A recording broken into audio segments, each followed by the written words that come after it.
Also have new details to share in the case of a Maryland man who was deported by mistake. Now, right now, his return is on hold after the Supreme Court paused the midnight deadline to bring him back. Our Jess Arnold live this morning outside the Supreme Court. And Jess, walk us through what happens next.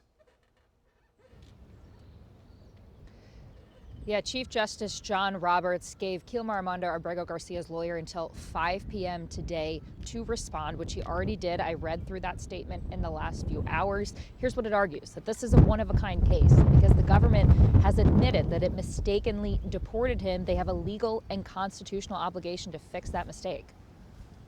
All four judges who've looked at this case have all agreed that the government's response that they can whisk someone out of the country by accident and then have no responsibility to fix, what they've broken just doesn't make sense as a legal matter and is also just disturbing as a matter of constitutional law. This morning, Abrego Garcia's attorney argues there is also precedent for the government correcting a deportation mistake.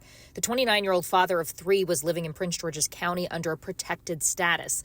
Last month, he was mistakenly deported to a high-security prison there after the federal government accused him of being an MS-13 gang member. They haven't provided evidence of this and later called it an administrative error. His wife, who is a U.S. citizen, also says he is not part of a gang. The Trump administration lawyers argue that they cannot compel El Salvador to bring Abrego Garcia back and that his return would be a threat to the public. Right now, Abrego Garcia is not facing any charges, and his lawyer says he is the one being harmed. This morning, we're hearing from Maryland Congressman Glenn Ivey. It should send a message, I hope, to the Trump administration that you can't just go around grabbing people. And once you realize that you've made a mistake, don't double down on it.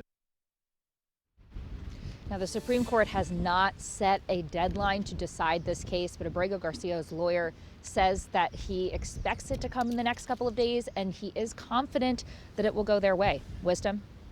All right, Jess Arnold, thank you very much for the update. And separately, the Supreme Court has ruled that the president can use the Alien Enemies Act to speed up deportations, but must allow time for legal challenges before the individual is removed. Now, it comes after President Trump first began invoking that law last month to deport alleged gang members from Venezuela.